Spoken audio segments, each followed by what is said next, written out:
ونستغفره ونؤمن به ونتوكل عليه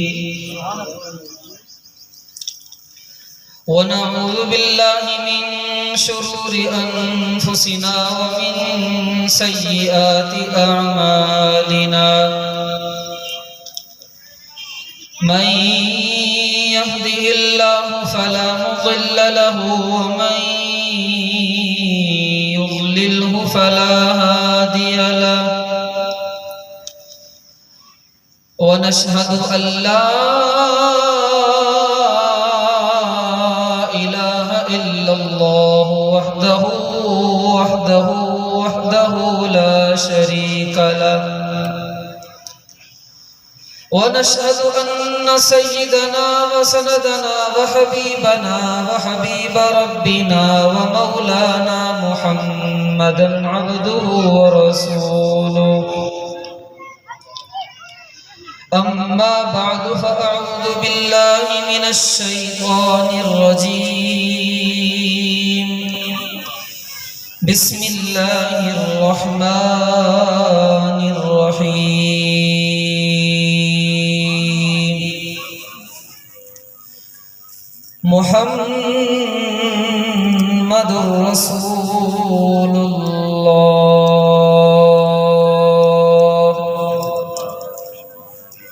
والذين معه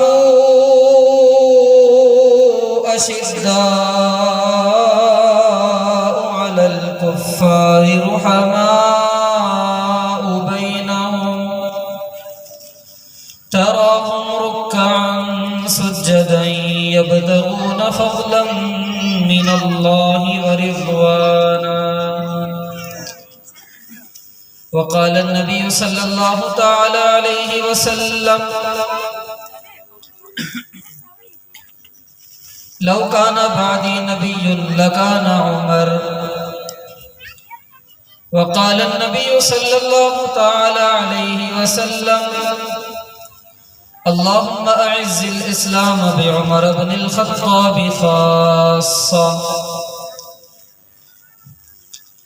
آمنت بالله صدق الله مولانا العظيم وصدق رسوله النبي الكريم ونحن على ذلك لمن الشاهدين والشاكرين والحمد لله رب العالمين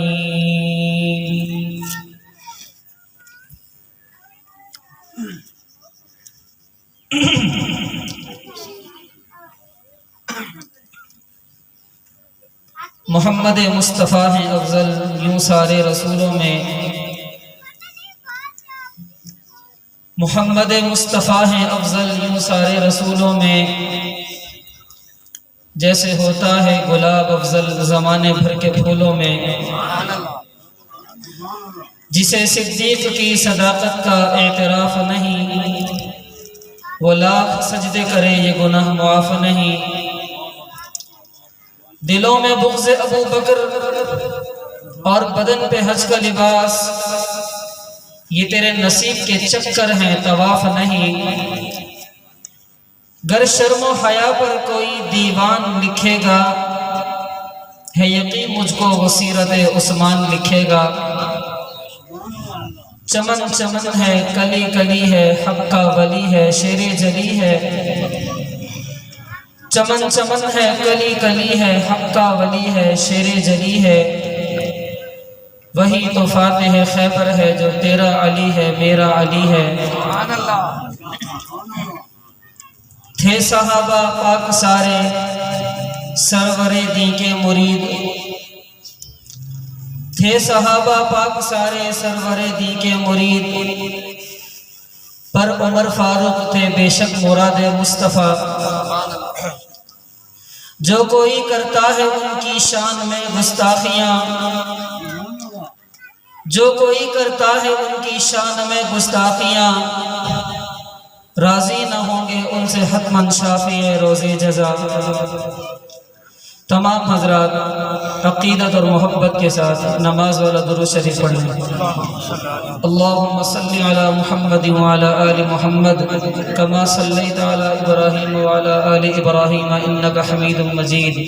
اللهم بارك على محمد وعلى آل محمد كما باركت على إبراهيم وعلى آل إبراهيم إنك حميد مجيد يا رب صل وسلم دائما أبدا على حبيبك خير الخلق كلهم هو الحبيب الذي ترجى شفاعته لكل هول من الأهوال مقتحم.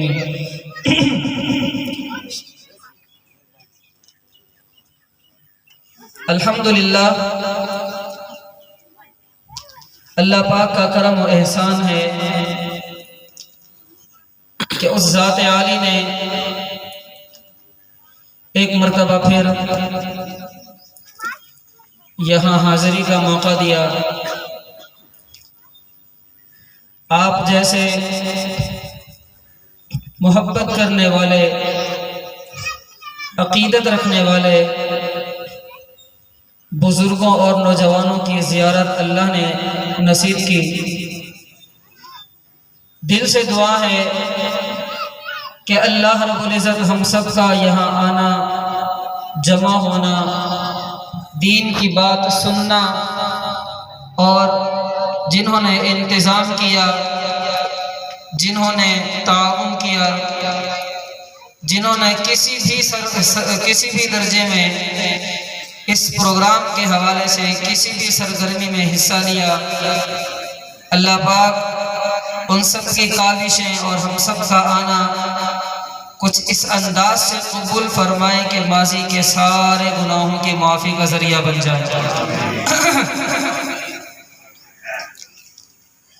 رسول اللہ صلی اللہ تعالی علیہ وسلم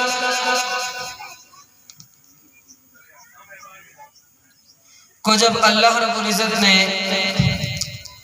عہدہ نبوت سے سرفراز فرمایا تو آپ سب حضرات بخوبی جانتے ہیں کہ وہ مکی دور تھا، اور مکی دور میں رسول اللہ صلی اللہ تعالی علیہ وسلم کو اور آپ کے جانثار، آپ سے محبت کرنے والے، آپ کے وفادار صحابہ کرام رضوان اللہ تعالی علیہ مجمعین کو کفر اور کافروں کی طرف سے کتنی اذیتیں ملی، کتنی تکلیفیں ملی، کتنی پریشانیوں کا سامنا کرنا پڑا، یہ ساری تفصیلات آپ سنتے سناتے رہتے ہیں. ایک وقت وہ آیا جب کافروں کی طرف سے اذیتیں کچھ بڑھنے لگیں تو رسول اللہ صلی اللہ تعالی علیہ وسلم بیت اللہ پہنچے، اور بیت اللہ پہنچ کر کعبے کے غلاف کو پکڑ کر رو رو کر اللہ سے کسی کو مانگنا شروع کر دیا. ادھر کا یہ منظر ہے کہ رسول اللہ غلاف کعبہ کو پکڑ کے اللہ سے رو رو کے مانگ رہے ہیں، اور دوسری طرف منظر یہ ہے کہ جن دو کا یہاں رسول اللہ نام لے رہے ہیں کہ اے اللہ ان دو میں سے کسی ایک کے ذریعے دین اسلام کو عزت عطا کر، ان دو میں سے کسی ایک کے ذریعے دین اسلام کو شوکت عطا کر، ان دو میں سے ایک کے ذریعے دین اسلام کو قوت عطا کر.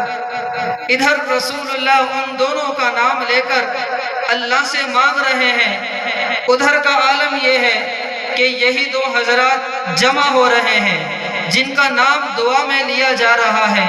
یہ دو جمع ہوئے اور کافر بھی وہاں جمع ہوئے تو وہاں ابو جہل بولا، کہنے لگا کہ محمد نے ہمارے بزرگوں کی توہین کی ہے، ہمارے بتوں کی توہین کی ہے. کون ہے جو ان کی زبان کو روکنے کی کوشش کرے؟ کون ہے جو ان کی باتوں کو روکنے کی کوشش کرے؟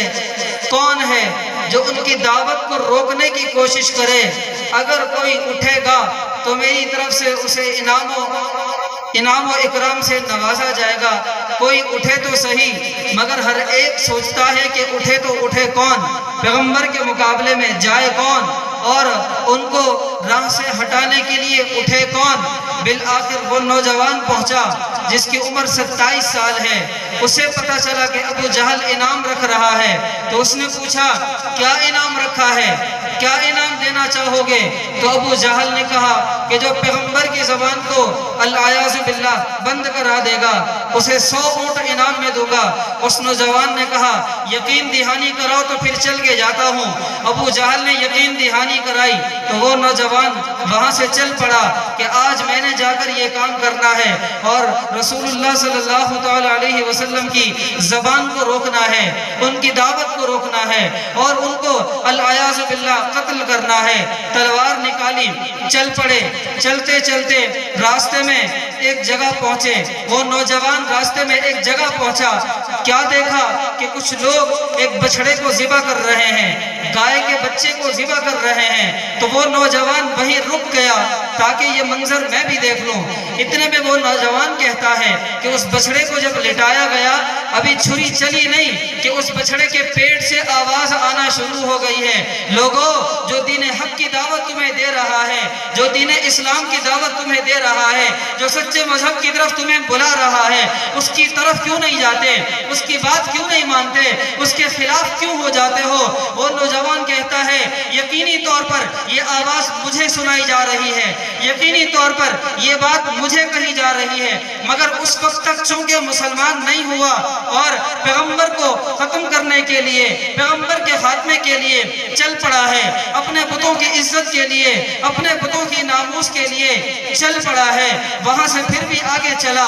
آگے چلتے چلتے پھر کسی جگہ دیکھتا ہے ایک بت نظر آتا ہے. اس بت کے قریب سے گزرنے لگا تو کیا دیکھا کہ وہ بت بھی اس نوجوان کو دیکھ کر کلمہ پڑھنے لگ جاتا ہے.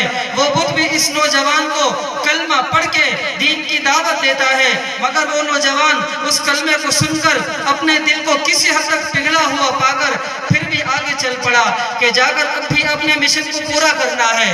تھوڑا اور آگے گیا، ایک صحابی ملے نعیم بن عبداللہ. پوچھا کہاں جا رہے ہو؟ کہنے لگا کہ آج محمد کا خاتمہ کرنا ہے، آج اسلام کا نام لینے والوں کا خاتمہ کرنا ہے، آج توحید کا نام لینے والوں کا خاتمہ کرنا ہے.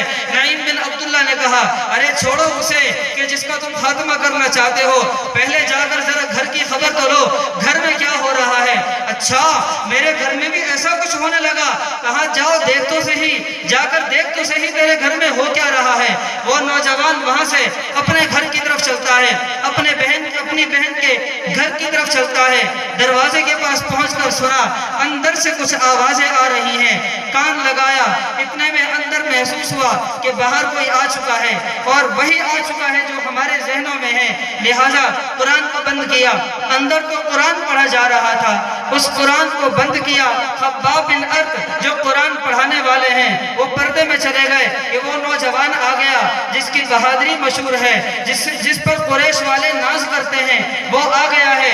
خباب بن ارد پردے میں چھپ گئے اور اندر بہن ہے اور بہن کا شوہر ہے، سعید شوہر، بہن فاطمہ اندر موجود ہے. نوجوان نے دروازہ کھٹکھٹایا، بہن نے دروازہ کھولا، اندر گئے. کہا کہ کن باتوں کی آوازیں آ رہی تھی، کیا کر رہے تھے، کیا پڑھ رہے تھے، کیا ہو رہا تھا میری پیٹھ پیچھے؟ ذرا مجھے بھی تو بتاؤ. میں نے سنا ہے کہ تم صابی بن گئے ہو. صابی کہتے ہیں بے دین کو. میں نے سنا ہے کہ تم صابی بن گئے ہو. بہن نے کہا نا صابی نہیں بنے، صابی نہیں بنے، ہم تو نبی کے صحابی بن گئے ہیں، ہم تو دین والے بن گئے ہیں، ہم تو قرآن والے بن گئے ہیں. اچھا قرآن کی بات کرتے ہو؟ اتنے میں سعید اٹھے، فاطمہ کے شوہر اٹھے، فاطمہ بن خطاب کے شوہر اٹھے اور کہا اس نوجوان سے ہمارے راستے میں مت آؤ، ہمارے دین کو مت للکارو. اس دین کے سامنے کوئی ٹک نہیں سکتا، اس دین کو کوئی کمزور کر نہیں سکتا، اس لیے کہ اس دین کو قبول کرنے والوں کی مثال گندم کے دانوں کی طرح ہے کہ جس طرح آفتاب سماوی کی کرنیں گندم کے دانے پر پڑتی ہیں تو وہ گندم کا دانہ پک کر تیار ہو جاتا ہے اور تیار ہونے کے بعد پھر وہ دانہ کہتا ہے اب مجھے پیس ڈالو، ختم کر دو، ختم ہو جاؤں گا، پس جاؤں گا، کٹ جاؤں گا، لیکن میں نے دوبارہ کچا نہیں ہونا، دوبارہ کچا نہیں ہو سکتا۔ اسی طرح یہ آفتاب نبوت کے ماننے والے ہیں، ہم آفتاب نبوت کے ماننے والے وہ صحابہ ہیں کہ جو گندم کے دانوں کی طرح پک چکے ہیں، اب پکنے کے بعد کٹ تو سکتے ہیں، جان تو دے سکتے ہیں، مگر اپنے ایمان کو چھوڑ نہیں سکتے۔ اس نوجوان نے یہ بات سنی اور مارنا شروع کر دیا، سعید بن زید کو مارنا شروع کر دیا، اتنا مارا کہ لہو لہان کر دیا۔ سعید کی بیوی فاطمہ، اس نوجوان کی بہن فاطمہ اپنے شوہر کو بچانے کے لیے آگے آئی تو بہن کو بھی دو چار لگی اور بہن کا بھی خون نکلنے لگا، لیکن بہن نے جو جملہ کہا کمال کا جملہ تھا۔ کیا کہا کہ میرے بھائی، تم جو اتنی سختی دکھا رہے ہو، تم جو اتنا مضبوط فیصلہ کر کے دکھا رہے ہو، اتنا یاد رکھنا کہ جس باپ کا خون تمہاری رگوں میں دوڑ رہا ہے، بیٹی میں بھی اسی کی ہوں، بیٹی میں بھی اسی کی ہوں۔ دین میرا بھی مضبوط ہے، دین میرا بھی کچا نہیں ہو سکتا۔ جب بہن کے سر سے کچھ خون نکلتا ہوا دیکھا، وہ نوجوان کچھ پگھلنے لگا، کچھ تو پہلے پگھل چکا تھا، بچڑے کے پیٹ سے آواز سن کے کچھ پہلے پگھل چکا تھا، بت کا کلمہ سن کے اب مزید پگھل چکا ہے، اور پگھلنے کے بعد وہ نوجوان کہتا ہے ذرا مجھے بھی لا کر دکھاؤ کیا پڑھ رہے تھے، ذرا میں بھی تو دیکھوں ایسا کیا تھا۔ اتنے میں خباب بن ارت باہر آتے ہیں اور آ کر کہتے ہیں کہ نا ابھی تم پاک نہیں ہو، ابھی تم کافر ہو، پہلے مسلمان ہو جاؤ، پہلے تم غسل کرو، پاک ہو جاؤ، اس کے بعد تم اس پاک کلام کو ہاتھ لگا سکتے ہو۔ تو وہ نوجوان گیا، جا کر اس نے غسل کیا، پاک ہوا، پاک ہونے کے بعد وہ آگے آیا اور اس کلام کو مانگا۔ خباب بن ارت رضی اللہ تعالیٰ عنہ نے وہ کلام جہاں لکھا ہوا تھا نوجوان کے ہاتھوں میں دیا، تو نوجوان کے ہاتھ میں جب وہ کلام آیا تو اس نوجوان نے اس کلام کو پڑھنا شروع کیا۔ آپ بھی سننا چاہیں گے وہ کیا کلام تھا؟ آپ بھی سننا چاہیں گے وہ کیا کلام تھا؟ تو نوجوان نے وہ کلام پڑھنا شروع کیا۔ بسم اللہ الرحمن الرحیم، طہ ما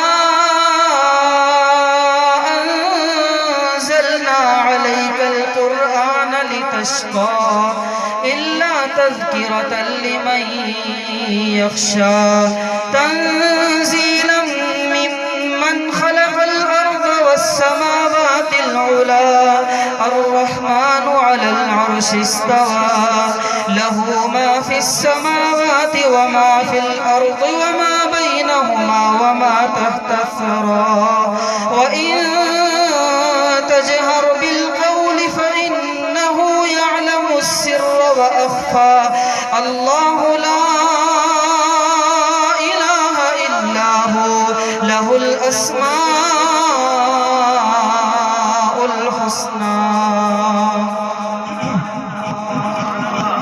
اب یہ کلام جب سنا ہے، کلام سنتا چلا جا رہا ہے، پڑھتا چلا جا رہا ہے، دل پگھلتا چلا جا رہا ہے، آنکھوں سے آنسو چھلکتے چلے جا رہے ہیں، اور اس کلام کو پڑھ کے کہا رب کعبہ کی قسم یہ کلام بھی سچا ہے، اور اس کلام کو اتارنے والا صاحب کلام بھی سچا ہے، رب کعبہ کی قسم یہ قرآن بھی سچا ہے، اور جس پر یہ قرآن اترا ہے وہ صاحب قرآن بھی سچا ہے۔ اب وہ وقت آ رہا ہے کہ اس نوجوان کو اب پیغمبر عالی کی طرف لے جانا ہے۔ اب یہ نوجوان جب کلام کو سن چکا ہے، پڑھ چکا ہے، اب دل پگھل رہا ہے، تڑپنے لگا ہے، اور کہنے لگا کہ اے سعید، ارے خباب، دیر کیوں کرتے ہو؟ میرا دل تڑپ رہا ہے، کہیں دل کی دھڑکنیں رک نہ جائیں، کہیں میری سانسیں بند نہ ہو جائیں، مجھے فوراً میرے نبی کے پاس لے چلو، فوراً ان کا دیدار کرنا چاہتا ہوں، ان کی زیارت کرنا چاہتا ہوں، ان کے قدموں میں پہنچنا چاہتا ہوں، کہیں ایسا نہ ہو کہ ان کے دیدار کے بغیر میری جان نکل جائے، کہیں ان کی زیارت کے بغیر میری سانسیں رک نہ جائیں، مجھے جلدی سے وہاں لے چلو۔ تو پھر دنیا نے دیکھا کہ جو پیغمبر کو قتل کرنے کے ارادے سے نکلا تھا، جب وہ پیغمبر کے پاس پہنچا تو قتل کے ارادے سے نکلنے والا پہنچ کر پیغمبر کے قدموں میں گر گیا، اسی کو عمر ابن خطاب کہتے ہیں، اور جسے پیغمبر نے بیت اللہ کے غلاف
بارے میں پیغمبر نے کہا اللہ نے اس کی زبان پر اس کے دل پر حق کو جاری کر دیا ہے اسی کو عمر ابن خطاب کہتے ہیں۔ اور جس کے بارے میں پیغمبر نے کہا اگر میرے بعد کوئی نبی ہوتا تو یہ ہوتا اسی کو عمر ابن خطاب کہتے ہیں۔ اور جسے ابو بکر نے پیار کیا اسی کو عمر ابن خطاب کہتے ہیں۔ اور جس سے عثمان نے پیار کیا اسی کو عمر ابن خطاب کہتے ہیں۔ اور جس سے علی نے پیار کیا اسی کو عمر ابن خطاب کہتے ہیں۔ اور جس کی بیٹی نے پیغمبر کا گھر بسایا اسی کو عمر ابن خطاب کہتے ہیں۔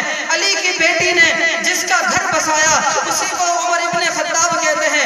جو حسن و حسین سے پیار کرتا ہو اسی کو عمر ابن خطاب کہتے ہیں۔ جو حسن و حسین کو تحفے دیا کرتا ہو اسی کو عمر ابن خطاب کہتے ہیں۔ جو حسن و حسین کو اپنا محبوب مانا کرتا ہو اسی کو عمر ابن خطاب کہتے ہیں۔ جو حسین کو دیکھ کر اپنی مجلس سے کھڑا ہو جاتا ہو اسی کو عمر ابن خطاب کہتے ہیں۔ اور جو حسین کو اپنے بیٹے سے زیادہ چاہتا ہو اسی کو عمر ابن خطاب کہتے ہیں۔ اور جس کی زبان پر فرشتہ کلام کرتا ہو اسی کو عمر ابن خطاب کہتے ہیں۔ جو قبر میں جا کر بھی فرشتوں کو سوال کا جواب نہ دیتا ہو بلکہ فرشتوں سے سوال کرتا ہو اسی کو عمر ابن خطاب کہتے ہیں۔ اور جو سوکھے دریاؤں کو خط لکھے تو دریاؤں کو رواں دواں کر دے اسی کو عمر ابن خطاب کہتے ہیں۔ توجہ کر، مصر فتح ہوا ہے، مصر کے فاتح مصر عمر ابن عاص رضی اللہ تعالیٰ عنہ مصر فتح کر کے پہنچے ہیں۔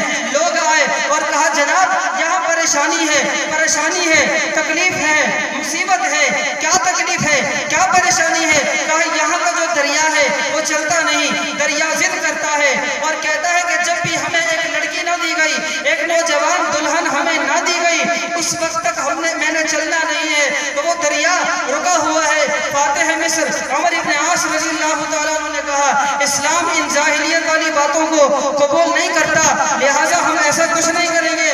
کچھ دن گزرے، دریا نہ چلا، لوگوں نے سفر کرنا شروع کر دیا۔ لوگ پھر آئے، جناب سفر کر رہے ہیں، لوگ علاقہ چھوڑ کے جا رہے ہیں، پانی نہیں ہوگا، زندہ کیسے رہیں گے؟ عمر ابن عاص پریشان ہوئے، خط لکھا امیر المومنین عمر ابن خطاب کی طرف اور بتایا کہ یہاں یہ معاملہ ہے، دریا چلتا نہیں ہے۔ انہوں نے خط لکھا ہے، عمر ابن خطاب نے خط لکھا ہے اور خط لکھ کر کہا میرا یہ خط دریا کے حوالے کر دینا۔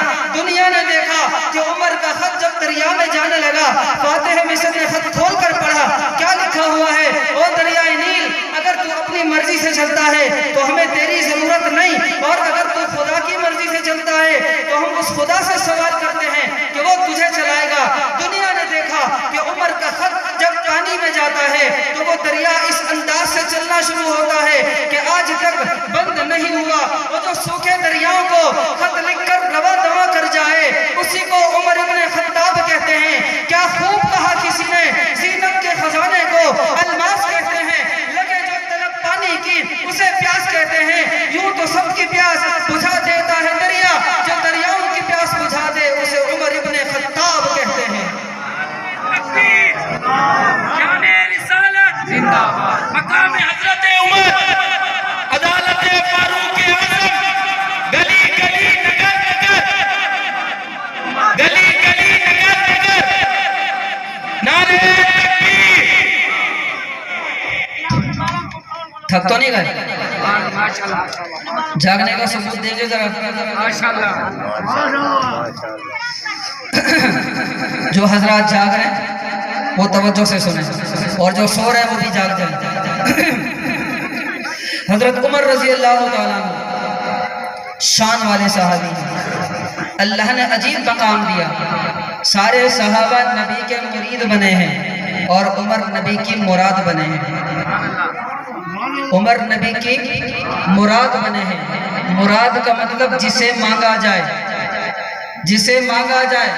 پیغمبر نے کعبے کا لڑ پکڑا اور اللہ سے کہا اے اللہ اسلام کو عزت دے، اسلام کو قوت عطا کر دے، یا عمر کے ذریعے یا عمر ابن ہشام یعنی ابو جہل کے ذریعے۔ مگر اللہ کے دربار میں یہ دعا جب گئی تو قبولیت عمر کے لیے لے کر آئی۔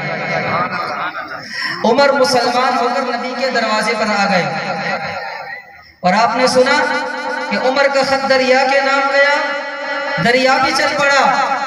علماء لکھتے ہیں کہ دنیا کے بادشاہ تو صرف انسانوں پر حکومت کرتے ہیں، دنیا کے بادشاہ انسانوں پر حکمرانی کرتے ہیں۔ عمر جب دنیا میں آئے اور عمر نے جب حکومت سنبھالی، 4 عناصر پر عمر حکومت کر کے گئے ہیں۔ ہوا پر عمر کی حکومت، پانی پر عمر کی حکومت، آگ پر عمر کی حکومت، مٹی پر عمر کی حکومت۔ تو جس کی عظمت کو یہ عناصر بھی مانتے ہوں، جس کی عظمت کو مٹی بھی مانتی ہو، جس کی عظمت کو آگ اور پانی بھی مانتے ہوں، جس کی عظمت کو ہوا بھی مانتی ہو، کتنا بدبخت ہوگا وہ انسان جو عمر کو نہ مانتا ہو۔ بہرحال 4 عناصر پر حکومت کی، پانی پر بھی حکومت، ان کا نام سے خط جائے تو پانی چل جاتا ہے۔ آگ پر حکومت، مدینے میں کسی نے آ کر بتایا کہ آگ لگ گئی ہے، کہا اچھا آگ لگ گئی، یہ میرا رومال لے کر جاؤ اور آگ کو اشارہ کر کے کہو کہ عمر کہہ رہا ہے یہاں سے چلی جاؤ۔ عمر کے رومال کا اشارہ ہوتا ہے، آگ وہاں سے اس انداز سے رفع دفع ہوتی ہے کہ آج تک وہاں پھر کبھی آگ نہیں لگی۔ زمین کب کپاتی ہے؟ مٹی پر حکومت۔ زمین کب کپاتی ہے؟ تھر تھراتی ہے۔ عمر زمین پر کھڑے ہیں، ٹھوکر مار کے زمین کو کہتے ہیں ٹھہر جا، عمر تجھ پر انصاف نہیں کرتا، ٹھہر جا۔ بس یہ جملہ سننا تھا، زمین وہیں تھم گئی، آج تک اس کے بعد پھر کبھی وہاں زلزلہ نہیں آیا۔ مٹی پر حکومت، ہواؤں پر بھی حکومت۔ مدینے میں بیٹھ کر منبر پر خطبہ دے رہے ہیں، ہزاروں میل کے فاصلے پر حضرت ساریہ رضی اللہ تعالیٰ عنہ لشکر لے کر جنگ لڑ رہے ہیں۔ یہاں سے بیٹھے بیٹھے ہزاروں میل دور کا اللہ نے نظارہ دکھایا، منبر پر بیٹھے بیٹھے کہا یا ساریہ الی الجبل، او ساریہ پہاڑ کی طرف توجہ کرو، دشمن وہاں سے آ رہا ہے، دشمن وہاں سے آ رہا ہے۔ ہوا پر ایسی حکمرانی، یہ مدینہ میں منبر پر بیٹھ کر کہے یا ساریہ الجبل، ہوا ان کی آواز کو وہاں تک پہنچا دیتی ہے۔ 4 عناصر پر حکومت کرنے والے یہ عمر ابن خطاب رضی اللہ تعالیٰ عنہ چلے تھے، پیغمبر کو قتل کرنے کے ارادے سے آئے گئے ہیں تو گھائل ہو چکے ہیں، پیغمبر کے قدموں میں گر چکے ہیں۔ گفتگو ہو رہی ہے، پیار بھری باتیں ہو رہی ہیں، اتنے میں صحابہ اٹھنے لگے، ادھر ادھر جانے لگے، سب حیران، عمر حیران، آقا میرا آنا ان کو اچھا نہیں لگا، میرا آنا ان کو اچھا نہیں لگا، مجھے دیکھ کر یہ اٹھ کر ادھر ادھر جا رہے ہیں۔ آقا نے فرمایا نہ، یہ بات نہیں ہے کہ تیرا آنا ان کو اچھا نہیں لگا، تیرے آنے سے تو ان کا دل باغ باغ ہو چکا ہے، مگر بات یہ ہے کہ ہماری عبادت کا وقت ہو چکا ہے، یہ اٹھ کر وضو کرنے چاہ رہے ہیں، پاکی حاصل کرنے جا رہے ہیں تاکہ عبادت کر سکیں۔ اچھا عبادت کریں گے، نماز پڑھیں گے، کہاں؟ عمر جہاں بیٹھے یہی پڑھیں گے، دار ارقم میں موجود تھے، وہاں عبادت کی جاتی تھی چھپ کر، دار ارقم میں موجود تھے۔ آقا کہاں نماز پڑھیں گے؟ کہاں؟ عمر جہاں بیٹھے ہیں یہاں نماز پڑھیں گے، یہاں نماز پڑھیں گے، اللہ کا گھر تو کعبہ ہے، ہم یہاں کیوں نماز پڑھیں گے؟ عمر کیا کریں، تیری قوم کے لوگ نماز وہاں پڑھنے نہیں دیتے۔ آقا اب تک نہیں پڑھنے دیتے تھے، اب عمر آ چکا ہے، اب کوئی روک نہیں سکتا، اب عمر آیا ہے، اگر اب بھی کعبے کا در نہ کھلا تو عمر کے اسلام کا فائدہ کیا ہوگا، عمر کے اسلام کا مقصد کیا ہوگا؟ نا اب تو کعبے میں نماز پڑھیں گے، سب کو لے کے چلے ہیں، اعلان کرتے ہوئے جا رہے ہیں، لوگوں جس نے بیویوں کو بیوہ کرانا ہو، بچوں کو یتیم کرانا ہو، آج عمر کے سامنے آئے، عمر کی تلوار اس کا فیصلہ کرے گی، دنیا والوں کو بتا دو کہ عمر نے آ کر کعبے کا در کھلوا دیا ہے۔ اب کعبے میں نماز پڑھی جا رہی ہے، کتنی خوشی کا عالم ہوگا مسلمانوں کے لیے، کعبے میں نماز پڑھی جا رہی ہے، ادھر نماز ہو رہی ہے، ادھر اللہ کی طرف سے قرآن اتر رہا ہے، قرآن اتر رہا ہے، یا ایھا النبی حسبک اللہ ومن اتبعک من المؤمنین۔ نبی اے پیارے محبوب صلی اللہ علیہ وسلم، اللہ آپ کے لیے کافی ہو چکا، اللہ آپ کے لیے کافی ہو چکا، ان ایمان والوں کے لیے بھی کافی ہو چکا۔ اب تک یہ آیت نہیں اتری تھی، انتظار تھا کہ عمر اسلام لائے تو پھر یہ آیت اترے کہ اللہ بتا دے کہ عمر کو اللہ نے اسلام میں بھیج کر اسلام کے لیے اللہ خود اب کافی ہو چکا ہے۔ اللہ نے عمر کو اسلام کی شوکت بنا دیا، عزت بنا دیا، عظمت بنا دیا، وہ عمر ابن خطاب رضی اللہ تعالیٰ عنہ، ان کی شان اور ان کی عظمت کے کیا کہنے، گفتگو کرنے کے لیے باتیں تو بہت ہیں، قصے تو بہت ہیں، مگر میں کوشش کروں گا کہ وہ باتیں آپ کے سامنے رکھوں جو عموماً آپ سنا نہیں کرتے، یا عموماً آپ کے سامنے وہ باتیں نہ آئی ہوں۔ میں کوشش کروں گا کہ ایسی باتیں آپ کے سامنے رکھوں۔ ایک وقت تھا کہ جب عمر کی طرف سے لشکر گئے، اور وہ لشکر گئے، جا کر لشکروں نے بیت المقدس کو فتح کیا۔ بیت المقدس کو فتح کیا کس انداز سے؟ عمر کی طرف سے بھیجے ہوئے لشکر وہاں پہنچے ہیں، اور وہاں کے لوگوں نے کہا عمر کہاں سے آئے ہو؟ کہ مدینے سے آئے ہیں، امیر المؤمنین نے بھیجا ہے۔ اچھا، ہم نے تو اپنی کتابوں میں پڑھا ہے کہ یہ شہر جنگ کے بغیر امیر المؤمنین کے حوالے کر دیا جائے گا، یہ شہر جنگ کے بغیر امیر المؤمنین کے حوالے کر دیا جائے گا۔ ہم تو لڑنے والے نہیں، ہم تو لڑ نہیں سکتے، ایسا کرو کہ اپنے امیر کو بلاؤ، ہم یہ شہر اسی کے حوالے کریں گے۔ یہ دیکھنا چاہتے ہیں کہ یہ آنے والا کون ہے، آنے والے کی شان کیا ہے، گویا کہ امتحان لینا چاہ رہے ہیں۔ عمر تک پیغام پہنچا کہ یہ لوگ لڑنا نہیں چاہتے، یہ تو چاہتے ہیں کہ امیر المؤمنین خود آئیں اور ہم چابیاں ان کے ہاتھ میں دیں۔ امیر المؤمنین عمر ابن خطاب نے کہا ٹھیک ہے، میں خود جاؤں گا اور میں خود جا کر شہر کو فتح کروں گا، خود جا کر ان سے چابیاں لوں گا۔ درویشانہ انداز سواری پر سوار ہوئے، اونٹنی پر سوار ہوئے۔ امی عائشہ صدیقہ رضی اللہ تعالیٰ عنہ کو پتہ چلا عمر جا رہے ہیں بیت المقدس کو فتح کرنے کے لیے، عمر جا رہے ہیں، تو وہاں سے پیغام بھیجا کہ عمر یہ عمدہ لباس بھیجا ہے، یہ پہن کر جائیے، عمدہ لباس بھیج رہی ہوں، شاہانہ لباس بھیج رہی ہوں، یہ لباس پہن کر جائیے۔ اس لباس میں آپ مسلمانوں کے امیر لگیں گے، آپ غیروں کے پاس جا رہے ہیں، آپ کافروں کے پاس جا رہے ہیں، آپ اہل کتاب کے پاس جا رہے ہیں، آپ مسلمانوں کے امیر بن کے جا رہے ہیں، عمدہ لباس زیب تن فرما لیجئے۔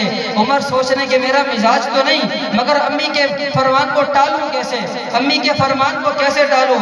لباس لیا، پہن لیا، اور پہن کر تھوڑی دور تک گئے، پھر کہا امی عائشہ کا فرمان پورا کر چکا ہوں، انہوں نے کہا تھا لباس پہننے کا، لباس پہن چکا ہوں، اب میرا مزاج مزید گوارا نہیں کرتا کہ میں اس لباس کو آگے پہن کر جاؤں۔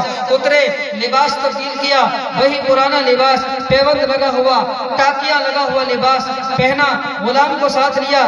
قصہ آپ سن چکے ہیں، ساری بات آپ جانتے ہیں کہ نوبت بنوبت کبھی عمر سوار ہو، کبھی غلام سوار ہو، کبھی عمر سوار، کبھی غلام سوار، یہ ساری گفتگو آپ سن چکے ہیں۔ وہاں شہر کے دروازے کے قریب پہنچے، وہاں علماء یہود کھڑے ہوئے ہیں، علماء اہل کتاب کھڑے ہوئے ہیں، دیکھنا چاہتے ہیں کہ یہ آنے والا کس شان سے آتا ہے۔ انہوں نے کتاب بھی کھول رکھی ہے، آنے والوں کو بھی دیکھ رہے ہیں۔ دور سے آتے ہوئے دیکھا تو ایک پیدل چل رہا ہے، ایک اونٹنی پر سوار ہے۔ اب گفتگو شروع ہو گئی، چیمی گویاں شروع ہو گئی۔ کوئی کہتا ہے کہ جو سواری پر سوار ہوگا یہ امیر المؤمنین ہے، جو نیچے پیدل چل رہا ہوگا وہ غلام ہے۔ کوئی کہتا ہے کہ نہ ایسا نہیں ہو سکتا، بلکہ ہمارا تو یہ کہنا ہے کہ جو سوار ہے وہ غلام ہے، جو پیدل چل رہا ہے وہ امیر المؤمنین ہے۔ تمہیں کیسے پتا؟ کہ یہ کتاب گواہی دے رہی ہے کہ جو بیت المقدس فتح کرنے آئے گا اس کا غلام سواری پر سوار ہوگا، وہ خود پیدل ہوگا، پیدل چل رہا ہوگا۔ قریب آئے، نشانی تو پوری ہو گئی، لیکن اب بھی ماننے کے لیے تیار نہیں۔ کیوں؟ لوگ آگے بڑھے، دیکھ رہے ہیں۔ عمر قریب آئے، 1 2 3 4 5 6 7 8 9 10 11 12 13 14 15 16 نہیں، یہ نہیں ہو سکتا۔ تکبیر، شان رسالت، عظمت صحابہ، جناب حضرت مولانا علی معاویہ شاہ صاحب۔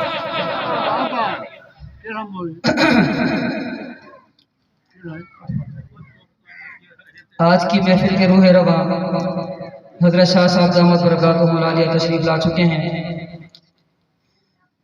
کچھ دیر بعد انشاءاللہ العزیز ہم اپنے قیمتی فرمودات سے ہم سب کو مستفید فرمائیں گے۔